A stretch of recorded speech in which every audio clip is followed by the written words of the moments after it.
Transfer ही पैसे दे के होते हैं। ठीक है सर, तो यानी कि ठीक है, क्वेश्चन हमने रसीद बेसिस पे करेंगे फिर। सीड बेसिस पे करेंगे, लेकिन अगर वो सवाल में कह दे, आप अगर सवाल में कह दे कि कोई चीज बिक गई और उसके पैसे बाद में आने हैं, चीज हमने यस सर। बेच दी है, वो लिख दे, डिस्पोजल का लफ्ज लिख दे, यस सर। और पैसे उसके 5 जुलाई को आने हैं, जब यस लफ्ज सर। डिस्पोजल में थे, फिर सेल हो गई, फिर आपने नीचे नोट दे देना क्वेश्चन के आगे कि मैंने क्रूअल सिस्टम पे इसको टैक्स कर दिया। एक ठीक है सर। एहतियातन आपने एज टोकन ऑफ केयर आपने नोट दे देना सवाल के आखिर में। Yes sir. ठीक है। यस जब सर। लफज देखे, अकाउंटिंग यार इसमें अकाउंटिंग बढ़िया है। जो जो मैं बात कर रहा हूँ, तमाम बच्चे जरा बात गौर से सुने। एक होता है एग्रीमेंट टू सेल, मैंने जमीन बेची और मुझे कुछ पैसे आए, और बाकी पैसे आएंगे तो मैं ट्रांसफर करूंगा। वो मेरा आया advance against sale of land, मेरे बुक्स में लैंड भी खड़ी है और एडवांस भी खड़ा हो गया, एडवांस भी यस स्टैंड सर। कर गया। एक है चीज सेल हो जाना,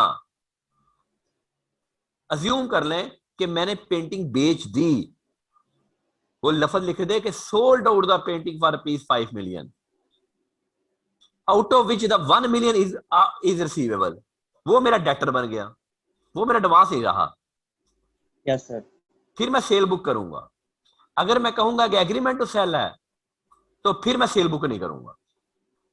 ठीक है सर। ठीक है। Yes sir. चले चले।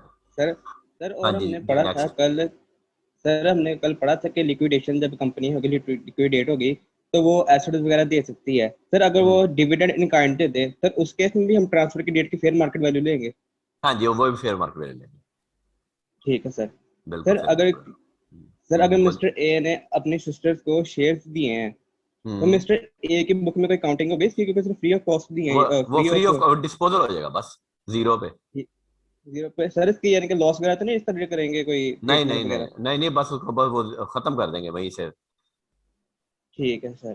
ठीक है। यस लॉस ही सर। हो गया ना, एक तरह से उसकी वेल्थ में से निकल जाएगा। ठीक है, यानी कि बेसिकली फिर यार टैक्स। इस तरह का आप सवाल पूछ रहे हो, ये आ गया नहीं बेटा वेल्थ स्टेटमेंट यस सर।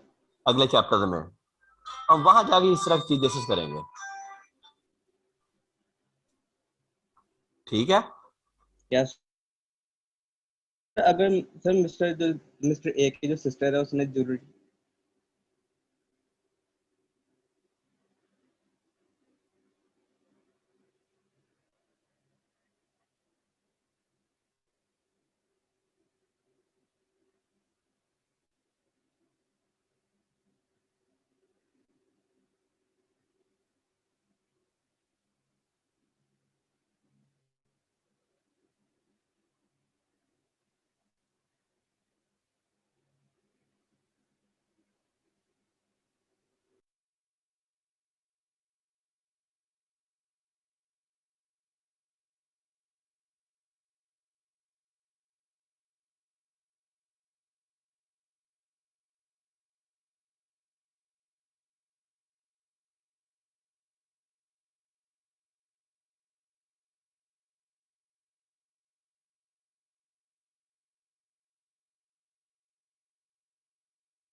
जी जी रेहान, जी रेहान। सर, सर जब हम मिस्टर ए की जो सिस्टर है वो ज्वेलरी सेल करेगी, हैं सर, उसको जो गेन है वो मिस्टर के एक सिस्टर पे टैक्स होगा? सिस्टर पे टैक्स होगा, सिस्टर पे टैक्स होगा, सर अगर जिस दिन उसको ज्वेलरी मिली, उसकी उस दिन फेयर मार्केट वैल्यू उसकी। Yes sir. सर तो अगर मिस्टर ए की जो सिस्टर है वो मिस्टर ए पे डिपेंडेंट है तो?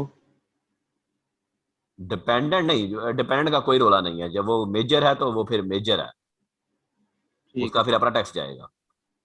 ठीक है सर। ठीक है ना, उसी टैक्स उसी सिस्टर को लगेगा। ठीक है, thank you sir. Thank you. Okay. ले जी, अब हम आगे चलते हैं जी। हम एनटीआर पढ़ चुके हैं जी, कैपिटल गेन में से हम एनटीआर पढ़ चुके हैं जी। अब हम पढ़ना शुरू करेंगे सेपरेट ब्लॉक ऑफ इनकम।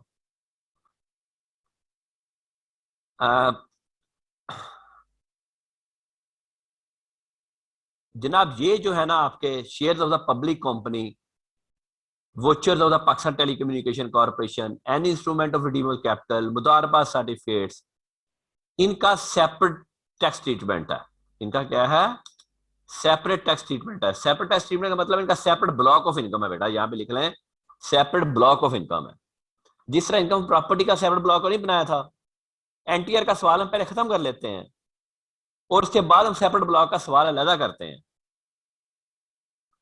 यानी कि जितनी भी आपकी स्टॉक एक्सचेंज में कोई भी इंस्ट्रूमेंट, स्टॉक एक्सचेंज का कोई भी इंस्ट्रूमेंट, स्कूक कह लें, डेरिवेटिव्स कह लें, कॉर्पोरेट बॉन्ड्स कह लें, ट्रेजरी बिल कह लें, किसी किस्म का आपका जो स्टॉक एक्सचेंज से जो गेन होगा, उसकी किसी भी सिक्योरिटी से, किसी भी शेयर से, किसी भी जो वहां पे वो चाहे फ्यूचर मार्केट है, ठीक है जी, जैसे मैंने कल कहा था कमोडिटी मार्केट है, जैसे मैंने कहा था कि वहां पे ऑयल का, कॉटन का, गोल्ड का बिजनेस भी होता है, उसके ऊपर जो गेन होगा बेटा वो सेपरेट ब्लॉक में जाना है, वो एनटीआर में आना ही नहीं है, वो सेपरेट ब्लॉक में जाना, उसके टैक्स रेट्स ही अलग है। लेकिन टैक्स किसके ऊपर लगना है? कैपिटल गेन के ऊपर। जरा आप हम सिर्फ ये बाद में देखते हैं मूल प्रॉपर्टी वाला, पहले हम ये वाला देख लें, इसके टैक्स रेट्स देख लें। आगे इसके टैक्स रेट्स आइए, ये देखिए, पीछे आइएगा, पीछे ये कैपिटल गेन और डिस्पोजल ऑफ सिक्योरिटीज, किसी भी किस्म की सिक्योरिटी है, कोई कॉर्पोरेट बॉन्ड है, कोई रजिस्टर्ड बॉन्ड है, कोई कमर्शियल पेपर है, कोई गवर्नमेंट की डेट सिक्योरिटीज हैं, कोई गवर्नमेंट ने अपने ट्रेजरी बिल्स लॉन्च किए हुए हैं।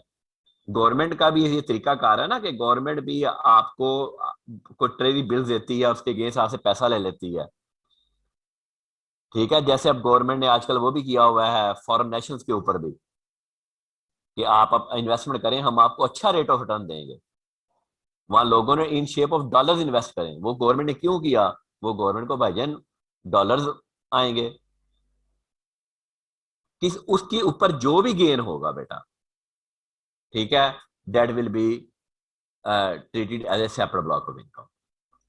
फिर एक डेरिवेटिव है। डेरिवेटिव भी आपके जो फ्यूचर कमोडिटी कॉन्ट्रैक्ट्स हैं, मैंने कहा जी मैंने 31 दिसंबर को, आज डेट क्या है जी, 19 जुलाई, 19 मई है, मैं कहूँ जी मैंने 30 जून को इतना ऑयल इतने का मैं खरीद रहा हूँ, फ्यूचर कमोडिटी कॉन्ट्रैक्ट मैंने बना लिया। अब हो सकता है उस वक्त ऑयल मैंने 100 रुपया खरीदा, उस वक्त हो सकता है उसकी ऑयल की प्राइस 130 रुपये हो जाए, तो मैं वहीं जाके बेच दूं उसको। हालांकि मैंने ऑयल को, मेरा कोई ऑयल का डिपो नहीं है, मैंने ऑयल खरीदा नहीं है, लेके स्टोर नहीं किया, मेरा 30 रुपये जो होगा वो कैपिटल गेन हो गया। Same with the case of gold, मैंने गोल्ड बाय कर दिया कमोडिटी मार्केट में, उसके ऊपर जो गेन हो गया वो भी कैपिटल गेन में जाएगा। अब उसके ऊपर रेट ऑफ टैक्स क्या है? अब उसके ऊपर रेट ऑफ टैक्स क्या है? आगे आइएगा प्लीज। लें जी, बड़ा सादा सा रेट ऑफ टैक्स है जी, आपने सिर्फ यही याद रखना है जी, पुराना आप छोड़ दें, no need, I don't think so कि अब वो आपको इसका क्वेश्चन पूछेगा जी, ठीक है। सिर्फ सॉरी ये रहेगा जी, ये सिर्फ आपने यही देखना, ये फ्लैट रेट 15%, फ्लैट रेट 15%, आपने बस यही याद रखना है, पिछले छोड़ दें आप, पिछले आपको वो टैक्स ईयर के नहीं आएंगे। लेकिन अगर आपका 48 मंथ्स, यानी कि आपने कोई ऐसा, आपने शेयर्स खरीदे रखे जो आपके, आपने 4 ईयर्स तक होल्ड किए, 4 ईयर्स ही बन गए ना बेटा, 48 मंथ 4 ईयर्स बन गए, तो फिर उसके बाद जो आपको गेन होगा that will B rate at the rate of 0%। और फ्यूचर कमोडिटी मार्केट के जो कॉन्ट्रैक्ट्स हैं जहां पे वो होता है, उसका रेट, टैक्स रेट है सिर्फ 5%। यानी कि जो आम शेयर्स हैं, मुदारबा सर्टिफिकेट्स हैं, रिडीमेबल कैपिटल हैं, ट्रेजरी बिल्स हैं, डेरिवेटिव्स हैं, कॉर्पोरेट बॉन्ड्स हैं, डेट सिक्योरिटीज हैं, सबके ऊपर गेन के ऊपर sale minus cost of sale minus direct expenditures, जो गेन आएगा उसको डायरेक्ट 15% रेट लगा देना। ये एनटीआर में नहीं आना, ये एनटीआर में नहीं आना। और अगर कोई सिक्योरिटी 4 माह से है तो देन 0%, और अगर कोई फ्यूचर है, मार्केट कॉन्ट्रैक्ट्स है, तो उसका टैक्स रेट है जी 5%। Gain on disposal of security shall be treated separate block of income and taxable above respective prescribed, इस रेट के साथ करेंगे। On the other hand, gain on disposal of capital asset will be added to the normal income of the taxpayer. ये हमने जो कल बात की, ऑन द अदर हैंड, जो कल हमने बात की, गोल्ड की बात की, उसकी बात की, वो हमारा एनटीआर में ऐड होना है। कल मैंने आपको सवाल करके दिखा दिया है। द होल्डिंग पीरियड कहता है ये होल्डिंग पीरियड आपने कब से रिकॉग्नाइज करना है, जिस दिन आपने एक्विजिशन की उस दिन के बाद से आप 48 मंथ्स गिनेंगे, 48 मंथ्स गिनेंगे। अच्छा जी, ये आपने अभी नहीं पढ़ना जी, ये आपने अभी नहीं पढ़ना, हम कैपिटल लॉस पढ़ेंगे तो पढ़े, फिर पढ़ेंगे। Securities held for a period up to the maximum of 102 days for a maximum period of 365 days shall be taken as held for 6 months and 1 year respectively।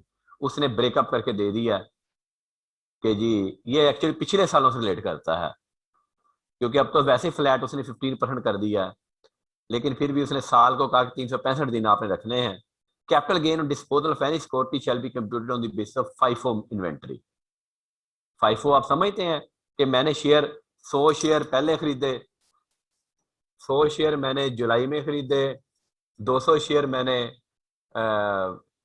अगस्त में खरीदे, फिर 300 शेयर मैंने जो है वो सितंबर में खरीदे, तो इनकी प्राइस डेफिनेटली डिफरेंट होगी। ये शेयर 11 रुपए का होगा, ये माइट भी 13 रुपए का होगा, ये माइट भी 14 रुपीज का होगा। अब मैं कहूं कि मैंने जी 150 शेयर बेच दिए, 150 शेयर सेल कर दिए, सेल 150, और मैंने बेचे जी 20 रुपए के हिसाब से। कितना बना जी? तीन, ये बन गया बेटा 3000। अब इसकी कॉस्ट ऑफ सेल क्या होगी? कॉस्ट ऑफ सेल 100 शेयर पहले ये लेंगे, 100 मल्टीप्लाइड बाय 1100, और 50 शेयर कौन से लेंगे बेटा? वो लेंगे 13 रुपए वाले। This is a FIFO method, 650। तो मेरा गेन हो गया 1250। This is a FIFO method, first in first out. ये कॉस्ट में जिन बच्चों के साथ कॉस्ट पढ़ रहे हैं उन्होंने तो शायद पढ़ लिया हो। फाइव, हाँ इंट्रो में पढ़ा हुआ है, चलें जी, क्यों भाई ने कहा इंट्रो में पढ़ा हुआ है जी। लॉस की बात अभी मैं नहीं करूंगा, लॉस मैं छोड़ रहा हूं जी। फिर वो कहता अगर आपने कोई सेम डे ट्रेडिंग कर ली है, सेम डे खरीद ली बेच दी है, फिर आपने एवरेज मैथड लगा दें, ठीक है।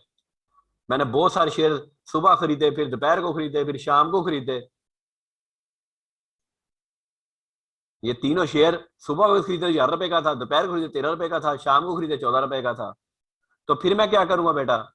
फिर ये मैं 600 शेयर खरीदे हुए हैं, ठीक है। इनकी जो जितनी भी प्राइस आएगी वो पर शेयर एवरेज मेथड। अब एवरेज तो आप कैलकुलेट कर ही लेंगे ना, पर शेयर कॉस्ट आप निकाल लेंगे, मेरा ख्याल है इतनी तो आपको तकसीम आती है। अगर नहीं आती तो अगर आपका छोटा भाई या बहन चौथी क्लास में पढ़ता है तो बेटा उससे जाके समझ लेना, मुझे समझाने की जरूरत नहीं है। ले जी, any question up to here?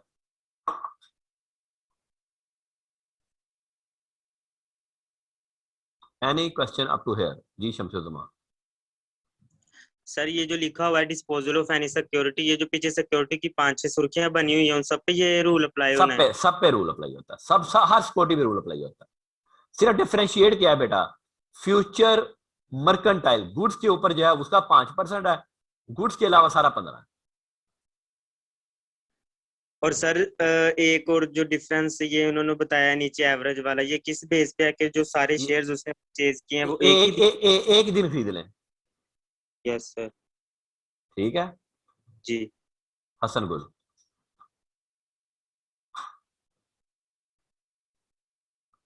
Ji Hasan. Sir ये फ्यूचर कमोडिटी को सर क्वेश्चन में कैसे हाईलाइट करेगा? वो बताएगा कि हाँ वो आपको लिख के देगा कि फ्यूचर कमोडिटी मार्केट है में खरीदे हैं। सर ये होती क्या? जी यार, कमोडिटी मार्केट, कमोडिटी आप बार्टर सिस्टम, आपने शेयर नहीं खरीदे, आपने गुड्स खरीदी हैं। और पाकिस्तान की जो मर्केंटाइल एक्सचेंज है वो 3 में डील करती है, कॉटन में, ऑयल में और गोल्ड में, ठीक है। ले जी, अब आए जी, एक और है जी सेपरेट ब्लॉक। पीछे आइएगा, जब पीछे ये आ गया जी, नहीं जी आगे चलिए, यहाँ ये क्या, बस बस बस, ओपन प्लॉट नहीं, ये तो अब ओपन प्लॉट तो खत्म हो गया, अब तो प्रॉपर्टी आ गया यार।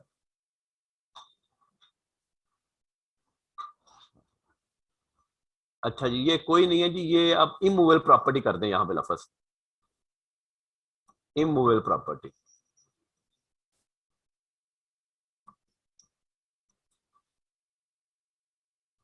यहां भी लफ्ज नहीं, और इमूवेबल प्रॉपर्टी।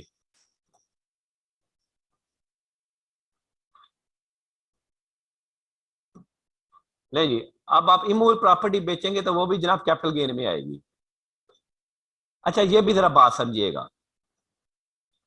एक है, आपको डेवलपर्स नजर आते हैं बहुत बहुत बड़े, ये जैसे ईडन गार्डन, हम कहते हैं जी रियासत डोगर डेवलप की है जी, ईडन वैल्यूज ने डेवलप की है, कोई और कॉलोनी है जी फलां बंदे ने डेवलप की है। वो बेटा इनका बिजनेस है। अगर मैं आज बहुत बड़े, मेरा बिजनेस ही यही है कि मैं प्लॉट खरीद के बेचता हूं, यानी कि मैं कॉलोनी डेवलप करता हूं, तो बेटा वो इनकम फ्रॉम बिजनेस में जाएगा।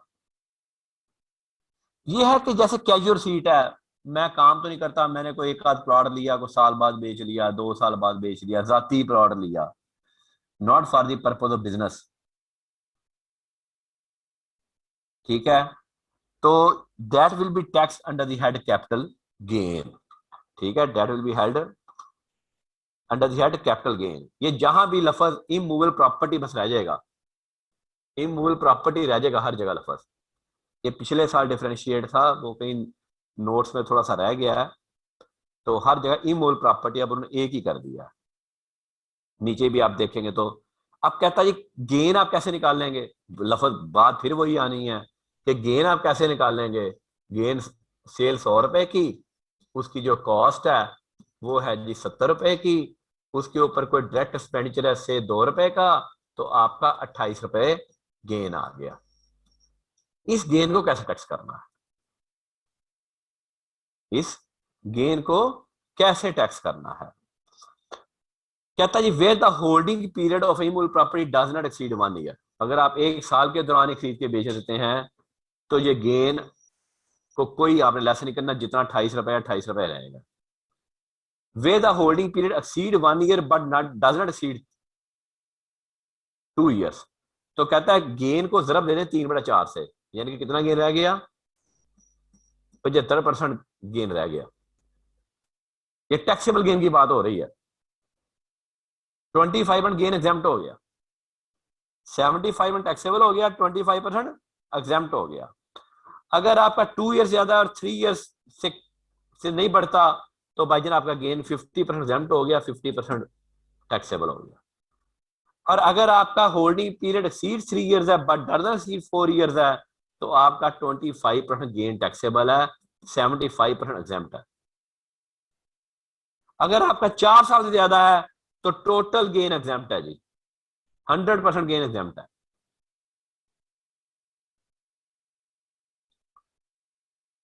मसलन मैं जनरल सी बात कर रहा हूं, मैंने अपना घर बनाया था, एक घर बनाया था 2001 में। ठीक है, वो आज मैंने अपना घर बेच दिया क्योंकि मैं दूसरे घर में शिफ्ट हो गया, मेरे पास वो घर पड़ा था, आज 20 साल के बाद मैंने घर बेच दिया। जाहिर है 20 साल बाद प्राइसेस बहुत चेंज हो गई, अ लॉट ऑफ प्राइसेस भी चेंज। तो मुझे जितना भी गेन आया तो that gain will be exempt from tax, क्योंकि मैं कोई प्रॉपर्टी का काम नहीं करता। अब गेन को टैक्सेबल कैसे करना है, ये भी बेटा सेपरेट ब्लॉक है, ये भी सेपरेट ब्लॉक है, इसने भी एनटीआर में नहीं जाना। आगे चलेंगे। इसने बता दिया कि कंसिडरेशन और कॉस्ट ये तो मैंने आपको लिख के दे दिया है। अब वो कहता जी जितना गेन आपका आया है, ये कौन सा गेन है, टैक्सेबल गेन। ये थोड़ा सा ट्रिकी है, ट्रिकी तो नहीं है, खैर थोड़ी अकल इस्तेमाल करनी है आपने। ठीक है, ये डिस्पोजल ऑफ फिर कंस्ट्रक्शन प्रॉपर्टी की जगह पे आप इमूवेबल आ जाएगा जी, इमूवेबल, यहां भी इमूवेबल आ जाएगा जी। नोट्स में हर जगह ठीक कर दें, ये कहीं आपको कंफ्यूजन हो जाए, हर जगह पे इमूवेबल प्रॉपर्टी आएगा जी। हाँ ये देखा यहाँ नीचे ठीक कर दिया है। अच्छा कोई बात नहीं। अच्छा, where the gain does not exceed 5 million, अगर गेन 5 मिलियन से नहीं बढ़ता तो बाइजन टैक्स देना 2.5%। अगर 5 से बढ़ता है 10 तक है तो 5%, then 7.5, then 10%। These are the rates of taxes, और ये सेपरेट ब्लॉक है। Any question? Any question? जी हसन गुल। सर ये इमूवेबल प्रॉपर्टी में सर हमारी कंस्ट्रक्शन साइड से हम यूज ना करें सर, और मतलब और बाकी चीजें भी आ सकती क्या हैं, कर रहे हैं, क्या कर ओपन रहे प्लॉट हैं? भी आ सकते ओपन प्लॉट भी हैं सर। ये आएगा। इम लफा लिखते इमूवेबल प्रॉपर्टी, चाहे प्लॉट बेचो चाहे घर बेचो।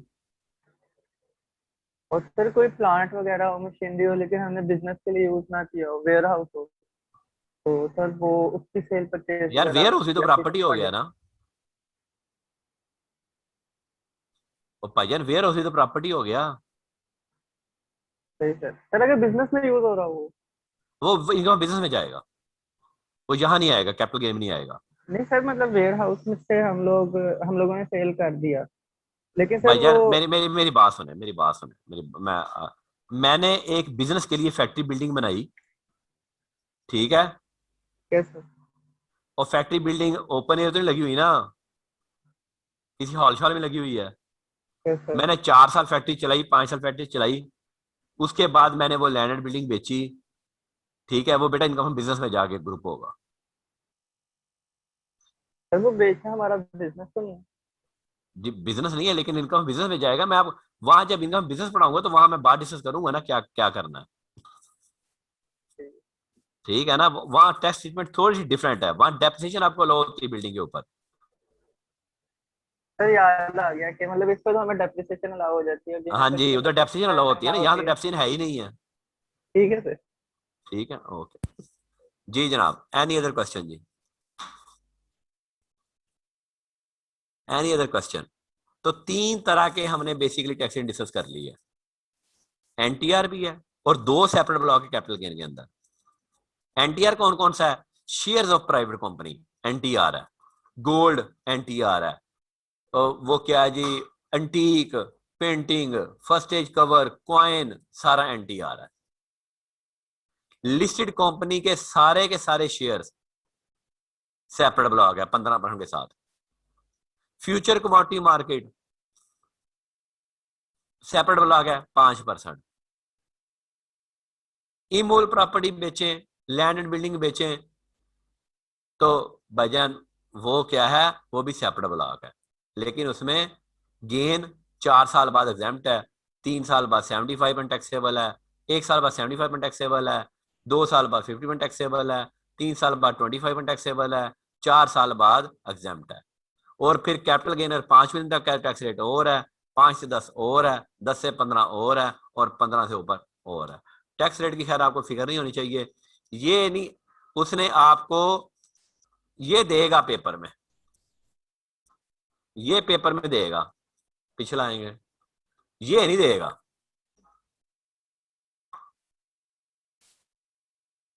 टैक्स रेट आपको सिर्फ पेपर में आएंगे। आप लोग खुश नसीब हैं कि आपको टैक्स रेट्स आते हैं, हम तो टैक्स रेट याद करते रहते थे, याद कर करके हमने फामे हो जाना टैक्स रेट्स, और फिर पेपर में जाके फिर भूल जाते थे। एनी क्वेश्चन जी? फिर हम आगे चलते हैं।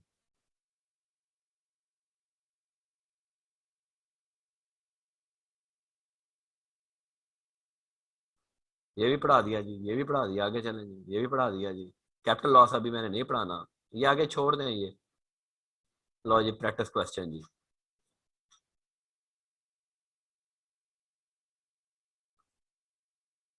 अच्छा चलें जी, जरा प्रैक्टिस क्वेश्चन जरा 10 मिनट लगाए हैं जी आप जरा।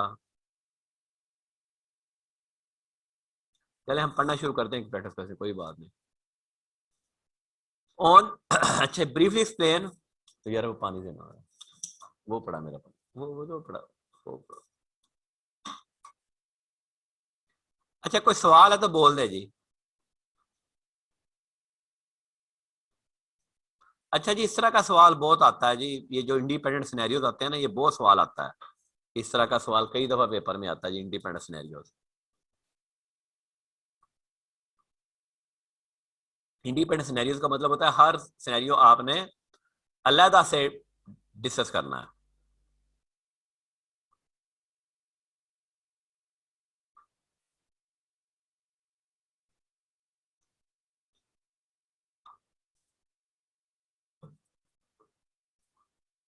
जी देखिए जी जरा वो रेज हैंड है। हाँ जी हसन इकबाल। अस्सलाम वालेकुम सर। वासलाम। सर ये जो हमारे इंटेंजिबल कैपिटल एसेट्स होते हैं वो सर एनटीआर में आएंगे या सेपरेट ब्लॉक में? इंटेंजिबल आपके सेपरेट ब्लॉग में, और सॉरी एनटीआर में आएंगे। एनटीआर में आएंगे, थैंक यू सर। एनटीआर में। रेहान शेख।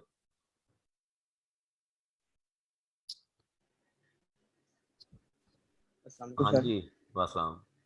सर जो हमने कल किया था कि 25% तक एग्जाम्प्ट हो जाएगा अगर होल्डिंग पीरियड हमारा 1 साल से ज्यादा है, हाँ तो जी क्या हाँ ये जी हाँ जी। सिक्योरिटीज पे अप्लाई होगा या नहीं? नहीं नहीं। नहीं अप्लाई होगा। ठीक है सर, थैंक यू सर। हाँ, चलें जी। क्या कहते हैं जनवरी 1 2021 Ilyas entered into an agreement for the sale of his 250 square yards for plot in Islamabad million. Sale paid 5 million at the time of contract of sale agreement to sell है. However, he failed to pay the balance amount and Ilyas forfeited deposit 5 million in accordance with terms of contract. Subsequently, the plaza was sold out for rupees 49 million to Mr. Mumtaz. Ilyas has inherited the house on June 15, 15, on which the date of market value of the plot was estimated 39 million. पहले आप 49 और 39 का फर्क देख लेंगे और इसका holding period देख लेंगे। 4 साल ज्यादा है। अगर ये 4 साल से ज्यादा है तो वो एग्जाम्प्ट हो जाएगा। हाँ लेकिन वो फोरफीट डिपॉजिट जो है ना वो आपका टैक्सेबल हो जाएगा। वो वो आपका जो है वो टैक्सेबल हो जाएगा।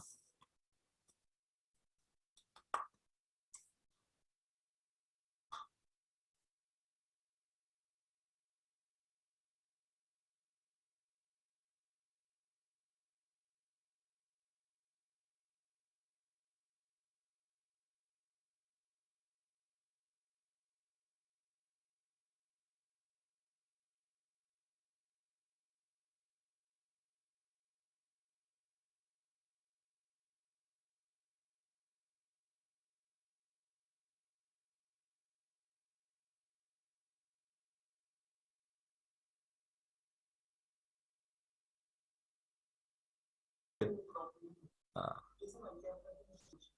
हाँ आरसीडी बन गया ना बेसिकली ये एनटीआर कर देंगे, वहां भी सेपरेट लगा दें। ठीक। ले जी मेरा ख्याल है कि ये 4 साल से ज्यादा है। 4 साल से ज्यादा ही है ना क्यों भाई। ये 2015 है, वो 10 मिलियन एग्जाम्प्ट हो गया। और जो आपका जो 5 मिलियन फोर फीट डिपॉजिट हुआ है ये कहाँ जाएगा जी? Raise your hand. 5 मिलियन जो आपने वो 4 फीट हसन गुल। हसन गुल जी। जी हसन।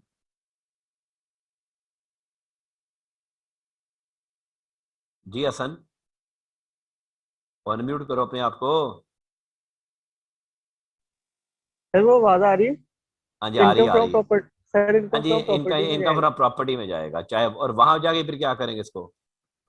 सर इसको आरसीटी में ऐड कर लेंगे और फिर इसको टैक्स आरसीटी तो है ही नहीं है ना यहाँ पे। अब यही आरसीटी बन गया। यही आरसीटी बन गई। यही आरसीटी बन गया। और फिर क्या करेंगे? चाहे सेपरेट बिल लगा दें चाहे नॉर्मल रेट लगा दें। सर वो दो ऑप्शन ट्राई करेंगे, उससे हाँ जिसमें दोनों हमें ऑप्शन ट्राई फायदा करेंगे। होगा वो लगा लेंगे। दोनों ऑप्शन ट्राई करेंगे एग्जैक्टली बिल्कुल ठीक है जी। चलें जी आगे चलते हैं जी। 15 February 2021, Bilal discarded a machine which he imported from China for rupees 1 million on Jan 1st to start the business. However, the machine was badly damaged during the shipment, rendering it unfit for use. इसका मतलब है वो business के लिए इस्तेमाल नहीं हुई। जो चीज बिजनेस के लिए इस्तेमाल नहीं हुई वो कैपिटल एसेट बन गई। जो चीज बिजनेस के लिए इस्तेमाल नहीं हुई वो कैपिटल एसेट बन गई। The shipping company paid rupees 8,50,000 as damages. हमें 8,50,000 मिले। The scrap value of the machine on that date discard was estimated rupees 2 lakh. The documentation charges incurred in connection with the claim of damages were rupees 25,000। कितने की machine थी जी? 10 लाख की machine थी। पैसे में कितने मिले? 8,50,000। उसका स्क्रैप कितने का मिला? 2 लाख। 8,50,000 जमा 2 लाख, ये हमारी सेल वैल्यू बन गई 10,50,000। और हमारी कॉस्ट कितनी बन गई? 10,25,000।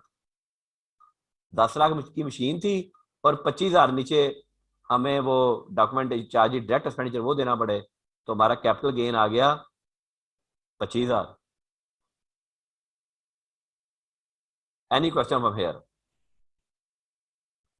Any question from here? जी हसन गुल। सर ये मशीनरी बेशक लॉस से हमने बिजनेस के लिए इस्तेमाल नहीं की, लेकिन सर बिजनेस में हम इसका लॉस तो रिपोर्ट करेंगे।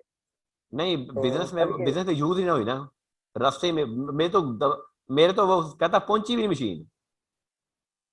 फिर वो ट्रांजिट का तो हमने वो लिया होता ना कि ट्रांजिट में मसला नहीं बन नहीं जाए नहीं, वो तो पहुंची नहीं मशीन है, वो कैपिटल एसेट बन गई फिर। ठीक है। ठीक है, ओके। ले जी। On 14 December 2020 Imtiaz sold turn for shares in the interview private limited for piece 3 lakh. ये एनटीआर आएगा। He had acquired these shares as 5,000 shares were purchase 18 रुपए के हिसाब से। फिर इसको बोनस शेयर्स मिले। अच्छा, बोनस शेयर्स की मार्केट वैल्यू थी जी 22 रुपए। बोनस शेयर्स आपको फ्री ऑफ कॉस्ट मिलते हैं बेटा। बोनस शेयर्स आपको तब मिलते हैं जब कंपनी के पास पैसा नहीं होता और आपको bonus share free of cost मिलते हैं। और बोनस शेयर की कॉस्ट आपने ऐड नहीं करनी। यहाँ पे एक बड़ा एक इंपॉर्टेंट पॉइंट था कि बोनस शेयर्स आपको फ्री ऑफ कॉस्ट मिलते हैं, चाहे इसकी फेयर मार्केट वैल्यू है। बोनस शेयर्स आपने सिंपल ऐड कर लेने हैं, उसकी आपकी कॉस्ट रिड्यूस हो जाएगी। Incidental charge related to purchase and sale of the share 10,000 was paid in cash. 10,000 रुपये मेरे डेट एक्सपेंडिचर है। तो बेटा पाँच कितने शेयर हैं? 5,000 रुपये। बेसिकली मेरे शेयर हो गए 10,000 रुपये।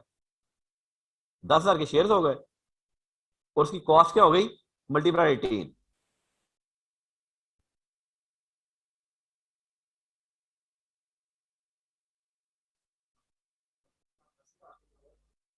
शेयर 9 रुपए का रह गया। वही मैं कह रहा हूं कि 10,000 शेयर जो है ना वो आपके अब 9 रुपए के बन गए।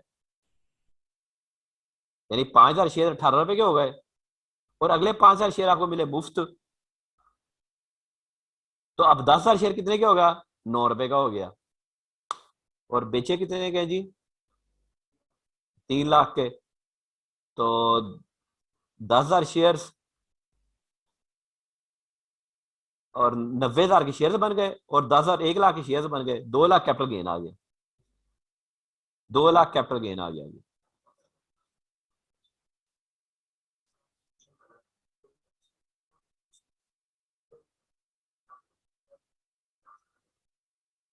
नोट्स में क्या किया?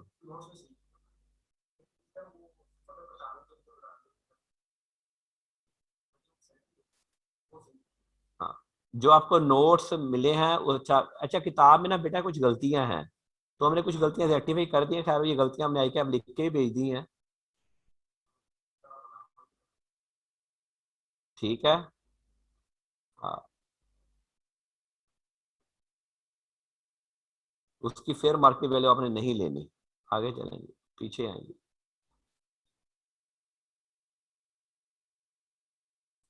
वो 1 साल का आपने को हिसाब रखना है जो भी आपने देखना है। ऑन March 1, 2021 मिस्टर लीम sold 10,000 share in Pakistan telecommunication. ये देखे लिस्टेड कंपनी, आपको पता ही है। सेपरेट ब्लॉग में जाएगा, फौरन आपको क्लिक होना हो जाना चाहिए।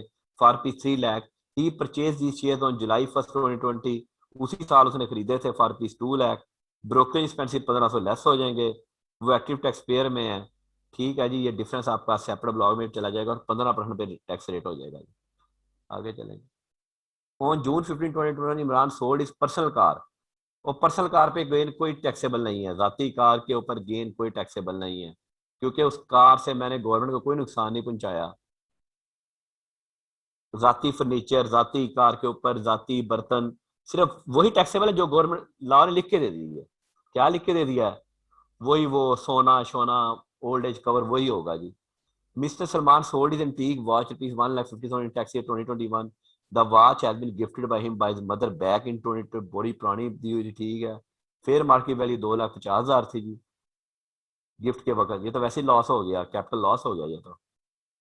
और कैपिटल लॉस अभी खैर हमने पढ़ना भी नहीं है। अभी आगे जाके हम कैपिटल लॉस पढ़ेंगे जी। लें जी आगे चलते हैं जी। Practice question number 2 is your homework. This is your homework बेटा। आगे चलें जी। ये मैंने नहीं कराना, ये आप खुद करेंगे।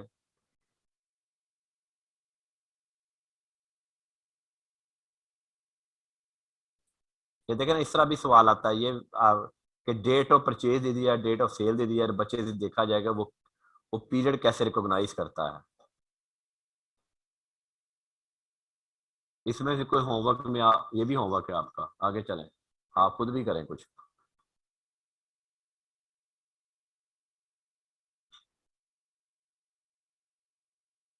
चलें जी, ये भी आपका होमवर्क, ये 3 क्वेश्चन होमवर्क है जी। आगे चलें, बस इतना ही, 3 ही क्वेश्चन बहुत होमवर्क है, फिर 5 से हम फिर पढ़ना शुरू कर देंगे जी। आगे कितने सवाल हैं जी?